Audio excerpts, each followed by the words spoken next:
ओम शांति। तो हम देख रहे थे विमुख एवं विपरीत बनाने और विनाश की ओर ले जाने वाला अवगुण अभिमान। तो जिज्ञासु पूछती है, बहन जी, आपने इस तुक्ष बुद्धि का अभिमान करना सचमुच यह तो बुरी बात है। अपनी इस चंचल और जिद्दी बुद्धि ने ही तो हमें परेशान किया है और गिरावट के गड्ढे में डाला है। यदि अब भी हम इस बुद्धि को बेलगाम छोड़ देंगे तो हमारा क्या हाल होगा। सचमुच इसका तो अवश्य त्याग करना चाहिए। बुद्धि के अभिमान का त्याग करने से ही दूसरे दिव्य गुण भी धारण होंगे। तो ब्रह्मा कुमारी जी, हाँ, जब मनुष्य अपनी बुद्धि का अभिमान छोड़कर इस ईश्वरीय पढ़ाई को नियम पूर्वक पढ़ता है और बुद्धि की डोर अथवा लगाम परमपिता शिव के हाथ में देता है, तो उसके दूसरे शब्द गुण भी आने लगते हैं। जैसे पतंग की डोर हाथ में होने से पतंग संभाला जा सकता है, वैसे जिस आत्मा की बुद्धि की डोर एक परमात्मा के हाथ में है, उसे माया रूपी हवा के तेज झोंकों में भी संभाला जा सकता है और सीधा रखा जा सकता है। वरना तो वो कहीं की कहीं जाकर गिर पड़ती है अथवा टूट जाती है। अतः सब प्रकार के त्याग को सुगम बनाने के लिए पहले तो मैं का त्याग और अपनी समझ को बड़ा बनाने की आदत का त्याग करके स्वयं एक विद्यार्थी मानना जरूरी, कि हम एक विद्यार्थी अभी पढ़ रहे हैं तथा परमपिता परमात्मा से विपरीत बुद्धि होना जरूरी है। वरना विपरीत भाव का त्याग न करने वाले का नाश निश्चित है। तो इसी का कहावत है, विनाश काले विपरीत बुद्धि। तो विपरीत बुद्धि माना क्या? ईश्वर से विपरीत बुद्धि। ईश्वर से प्रीत बुद्धि, तो ईश्वर की बात हम सुनेंगे, उसमें कोई और मत नहीं डालेंगे, उसकी बात को खूब सुनेंगे, डेली मुरली को फॉलो करेंगे। लेकिन विपरीत बुद्धि, तो वो मुरली नहीं सुनती, अपने मन के कार्य करती है, वो बुद्धि विपरीत बुद्धि। तो जिस मनुष्य ने बुद्धि का अभिमान त्याग दिया होगा उसे तो समझना सहज है, परंतु जो स्वयं को ही संपूर्ण या समझदार मानता हो, वह तो हर एक बात में कहेगा, अजी मैं सब जानता हूँ, आप आए हैं मुझे बताने के लिए। तो सबसे ज्यादा आज बाप दादा की ही आवाज में एक मुरली सुन रही थी, तो उसमें बाबा कह रहे थे कि सबसे ज्यादा समझाना किसको कठिन है? साधु संतों को, सन्यासियों को। क्यों? क्योंकि उन्होंने बहुत सारे ग्रंथ पढ़ लिए हैं जो उनकी बुद्धि में भर गया है। इसलिए अब उनकी बुद्धि किसी और चीज को एक्सेप्ट नहीं कर सकती, तो वो विपरीत बुद्धि हो जाती है। तो उनको लगता है कि ये क्या बोल रहे हैं, हमने तो इतना ज्ञान ले लिया। तो ये ज्ञान का जो है ना, अभिमान आ जाता है।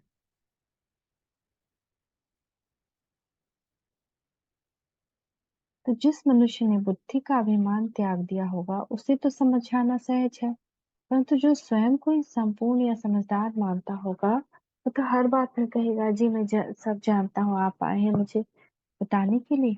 आप जैसे कईयों को तो मैंने पढ़ा डाला है। तो बड़े बड़े को इसीलिए भगवान नहीं मिलता है, क्योंकि उन्हें अपनी बुद्धि का अभिमान होता है। इसलिए जब भगवान आते हैं तो उनकी बुद्धि, क्योंकि हम बुद्धि की आंख से देखते हैं ना, मन और बुद्धि को, यही परमात्मा से मिलन करते हैं। तो जब उनकी बुद्धि ही तैयार नहीं, तो परमात्मा से उनका मिलन भी नहीं हो पाता। तो बुद्धि के अभिमान वाले मनुष्य को तो कोई संशोधन देना मुश्किल होता है, क्योंकि वह पढ़ा लिखा बेवकूफ होता है। वह सब जानते हुए भी उस पर नहीं चलता। जैसे कई कई लोगों को जम्मू वगैरह साइड में एक स्कूल आता है मुस्लिम्स का, जहाँ पे पढ़ाया जाता है, वो मेनली आतंकवादी के द्वारा ही चलाया जाता है। तो उनको बचपन से ही उनकी बुद्धि में भर दिया जाता है कि ये। तो इसलिए उसके बाद जब वो बड़े हो जाते हैं ना, तो उनको कोई कुछ भी समझाए ना, वो समझ में नहीं आएगा, क्योंकि ऑलरेडी उनको बता दिया गया है कि तुमको ऐसा करना है। ये पूरी सब लोग तुम्हारे दुश्मन हैं, तो उनके बहकावे में नहीं आना। तो ऐसे माया ने किया है। माया ने डिफरेंट डिफरेंट धर्म ग्रंथों को बनवा करके मनुष्य की बुद्धि को उससे भर दिया है, ताकि परमात्मा जब आते हैं तो उनकी बुद्धि खुलती ही नहीं, उनको समझ नहीं आता वो ज्ञान। वो अपने अपने धर्म के अनुसार जो सारी भी बातें हैं, रीति है, रिवाज है, उनकी बुद्धि में ऐसी भर दी गई है कि यही सच, लेकिन जब जन्म लेकर के दूसरी जगह जाते हैं तो फिर उसको फॉलो करते हैं, क्योंकि इस जन्म का भूल जाते हैं। तो ऐसे ही जब परमात्मा आते हैं तो उनको समझ नहीं आता कि ये क्या कह रहे हैं, क्योंकि बुद्धि दुश्मन बन जाती है। तो वो पढ़ा लिखा बेवकूफ हो जाता है। तो वह सब जानते हुए भी उस पर नहीं चलता और ऐसे रोब से रहता है कि दूसरा उससे बात करने में भी झिझकता है, क्योंकि ऐसे अभिमानी व्यक्ति अपने प्रति कोई शिक्षा सुनते ही बतलाने वाले पर बिगड़ जाता है। तो टू मच जो बहुत पढ़ता ही रहता है, उसकी बुद्धि तो ऑलरेडी उससे भरी पड़ी है। अब उसको हम कुछ भी बताएंगे तो उसकी समझ में नहीं आएगा। समझने की कैपेसिटी भी तो चाहिए ना। अब जो कम पढ़ा लिखा है, जैसे बाबा क्या कहते हैं, भोली भाली माताएं जो घर गृहस्थ में है, वो इतना ज्यादा टू मच पढ़ाई के पीछे नहीं है कि धर्म ग्रंथ सब पढ़ रहे हैं। वो क्या कर रही है, सबका ख्याल कर रही है, त्याग कर रही है, प्रेम कर रहे हैं। इसलिए सबसे पहले भगवान उनको मिल जाता है। ऐसे नहीं कि वो सब अनपढ़ है, इसमें वो वाली पढ़ाई और ये वाली पढ़ाई का मतलब नहीं है, लेकिन उनके अंदर अभिमान नहीं होता। चाहे वो जितना भी पढ़ाई करके आए, घर गृहस्थ जब उनको संभालना पड़ता है तो उनको वैसे ही अपना अभिमान को त्याग करना ही पड़ता है कि वो अपने बच्चों को पढ़ाए, अपने पति को देखें। इसलिए उनका ऑलरेडी वो अभिमान नहीं होता उनकी बुद्धि में। फिर वो जैसे घर के लोग कहते हैं वैसे चलती रहती है। तो इसीलिए उसकी बुद्धि में पहले ये फिट हो जाता है, ये समझ में आ जाता है कि हाँ भगवान आए हैं, सच में आए हैं। इसलिए उनकी बुद्धि देख पाती है, महसूस कर पाती है। तो बुद्धि के अभिमान वाले मनुष्य को तो कोई संशोधन देना मुश्किल होता है, क्योंकि वो पढ़ा लिखा बेवकूफ होता है। वह सब जानते हुए भी उस पर नहीं चलता और ऐसे रूप से रहता है कि दूसरा उससे बात करने में भी झिझकता है, क्योंकि ऐसा अभिमानी व्यक्ति अपने प्रति को शिक्षा सुनते ही बतलाने वाले पे बिगड़ जाता है। अगर सब जबकि बुद्धि का अभिमान ऐसी बुरी चीज है कि मनुष्य को कुछ सीखने समझने भी नहीं देता, तो इसे ऐसा गहरा खोद खोद कर दबाना चाहिए कि फिर यह निकल न सके, ताकि यह फिर मन में तैर कर ऊपर ना आ सके। ये अभिमानी और चंचल बुद्धि ही तो यम का भय दिलाने वाली है। इसी ने ही तो मनुष्य को बंदर बनाया। तो क्या हम अपने बंदरपन का त्याग करने में भी आनाकानी करते हैं? इस बुद्धि के अभिमान ने ही हमारी हर एक रग को ऊंट की तरह टेढ़ा किया है। हमारी पीठ को भी टेढ़ा किया, गर्दन को भी, टांग को भी, तथा हमारी बोल चाल चाल ढाल सबको बिगाड़ा। अब देखो दुनिया में फैशन में कैसे टेढ़े टेढ़े होकर चलते हैं, कैसे गर्दन टेढ़ी, कैसे पीठ टेढ़ी, कैसे। तो ऐसा लग रहा है भगवान आज थोड़ा मजाक उड़ा रहे हैं कि अभी भी यदि हम इस टेढ़ी चाल को नहीं छोड़ेंगे तो स्वर्ग में नहीं जा सकते। बोल भी टेढ़ी है ना, सीधा कोई जवाब नहीं देता। और किससे कुछ पूछो क्या हुआ, क्या होगा, कुछ नहीं होगा, होते ही रहता है। इतना बड़ा बड़ा सेंटेंस, सीधे नहीं, कुछ भी सीधा एक शब्द में कोई जवाब नहीं। पानी पीने है तो पानी पी ले, या जो भी बात हो। तो अभी भी यदि हम तेरी चाल को नहीं छोड़ेंगे तो स्वर्ग नहीं जा सकते, क्योंकि स्वर्ग में ऐसे ऊंट नहीं होते। तो जिज्ञासु बहन जी, मेरी बुद्धि तो अब एक प्रभु का संग करेगी। इसीलिए बुद्धि को पहले प्रभु को दे देना होता है। मन और बुद्धि दोनों अर्पित करना ही संपूर्ण समर्पण है। मैं प्रभु के ही श्रेष्ठ मत अथवा श्रीमत पर चलूंगा। और श्रीमत कहाँ मिलती है? डेली मुरली में। डेली मुरली इसीलिए भगवान चलाते हैं, क्योंकि हमको माया भुलाए देती है बार बार बार बार। तो अगर हम मुरली नहीं पढ़ेंगे, मुरली को फॉलो नहीं करेंगे, तो फिर हम अपने अंदर के उन अवगुणों को निकालना मुश्किल है, क्योंकि दुनिया में और कहीं से ये काम हो नहीं सकता। अब निश्चित रूप से मनमत पर अथवा अपनी बुद्धि का अभिमानी होकर नहीं चलूंगा, बल्कि इस अभिमान का त्याग करूंगा। परंतु यह बताइए कि हम देह अभिमान का त्याग, देह के संबंधों का मन से त्याग और कर्मेंद्रियों के विषयों आदि में आसक्ति का त्याग कैसे करें? कर्मेंद्रियों के विषयों में आसक्ति एवं देह अभिमान का त्याग कैसे हो सकता है? तो देह अभिमान हमारा कितना है कि हमारे अनुसार कोई बात नहीं होती है तो तुरंत हमें बुरा लगता है। ये कर्मेंद्रियों के विषयों की आसक्ति भी कैसी है कि कितना भी कुछ करो तो कुछ ना कुछ ऐसी चीज जरूर होती है जो मन कर जाता है खाने का, या मन कर जाता है कुछ ऐसा। तो ब्रह्मा कुमारी, क्या यह भी अभी तक पूछने की बात है? आप जानते हैं कि ये कलयुगी संसार बिल्कुल ही असार है। जैसे गन्ने में से रस निकाल दिया जाता है, तो क्या उसका छिलका दूसरे जैसा रहता है? इसी प्रकार अब तो इस संसार में सत्य व सत्य रहा ही नहीं, इसमें रस तो रहा ही नहीं, ये तो तमो प्रधान हो गया। जैसे नीरस गन्ने को छिलके को चूसना गोया अपने ही जबड़े को खराब करना, वैसे ही अब तो इस संसार के पदार्थ भी दुखदायक हो गए, इसमें रखा ही क्या है। इसी प्रकार ये जो देह है, इसमें भी कई रोग लगे हुए हैं। ये तमो प्रधान प्रकृति का बना हुआ है और विकार से पैदा हुआ छीछी है।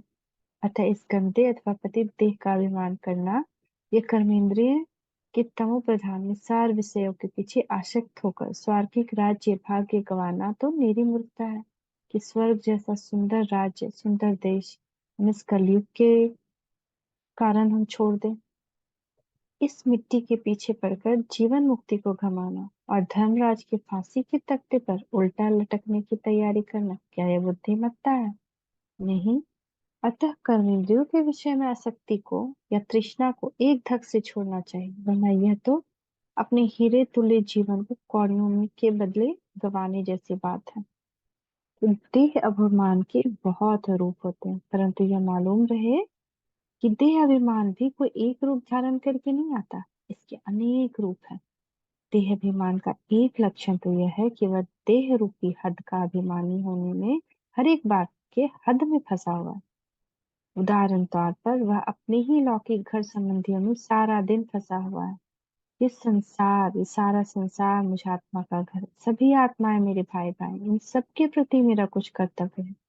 इस बात उसके चाल चलन में दिखाई नहीं देगी ये बात, बल्कि प्रातः से लेकर सायंकाल तक वह अपनी सी छोटी सी गृहस्थी में की सेवा में तथा अपने ही पालन पोषण में वह भी दैहिक दृष्टि को लेकर जुटा रहेगा। तन से मन से धन से कुछ आत्मिक उन्नति के लिए भी कुछ करना है। यह जो मेरा विश्व रूपी बड़ा कुटुंब है, उसके प्रति भी मेरा कुछ कर्तव्य है। इससे वह बिल्कुल ही विमुख होगा। इसके ऊपर उठकर यदि उसे थोड़ा आत्मिक ज्ञान हुआ, तो फिर वह जिस सत्संग अथवा ईश्वरीय शिक्षा केंद्र पर जाता रहता है, वहां तक ही उसकी बुद्धि सीमित होगी। वह दूसरे ईश्वरीय शिक्षा केंद्र को अपना और अपने केंद्र को उन सबका नहीं समझेगा, बल्कि एक सीमा बनाकर दीवारें खड़ी करके उसमें घिरा रहेगा। अतः दूसरों से मिलने जुलने, सहयोगी होकर कार्य करने तथा एक दूसरे के कार्य को अपना समझने में उसे संकोच होगा, या उसे ये बात अच्छी ही नहीं लगी कि यह मेरा वह तेरा इस प्रकार का बंटवारा करने वाला मनुष्य कभी भी बेहद खुशी तथा बेहद की ईश्वरीय वर्षा अथवा सत्योगी सृष्टि का बेहद राज प्राप्त नहीं कर सकता। तो भी दुनिया में कितना सारा यह मेरा तेरा है, मेरा धर्म, मेरा परिवार, मेरा बच्चा, हद में रहने वाले, हद में मरने वाले व्यक्ति हद का ही राजा बनता है। वह अखंड स्वराज्य का मालिक कैसे हो सकता है?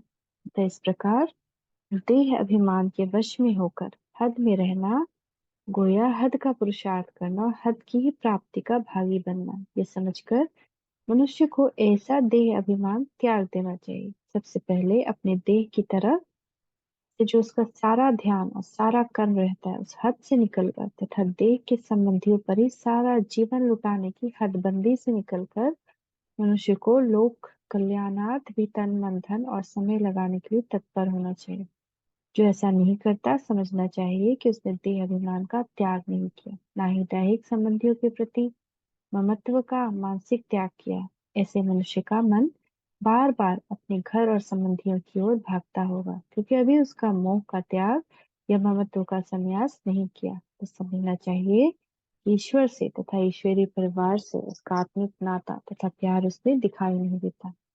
इसलिए इस अंतिम जन्म में भी ये छोटा सा त्याग न करने के कारण ये बेचारा कमबख्त बन रहा है, स्वयं को भविष्य में ईश्वरीय वर से तथा दैवी परिवार से जानबूझकर वंचित रह रहा है। देख लीजिए हृदय मन कितना हानिकारक है।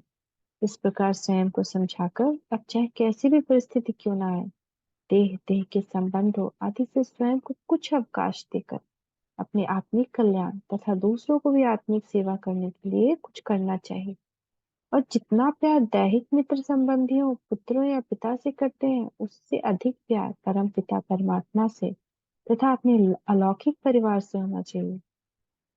अब परमात्मा से यदि पुत्र के रूप में संबंध नहीं जोड़ेंगे, तो उसे अपने सर्वस्व का अधिकारी नहीं बनाएंगे, तो आप परमात्मा की अतुल सुख राशि के अधिकारी कैसे बनेंगे?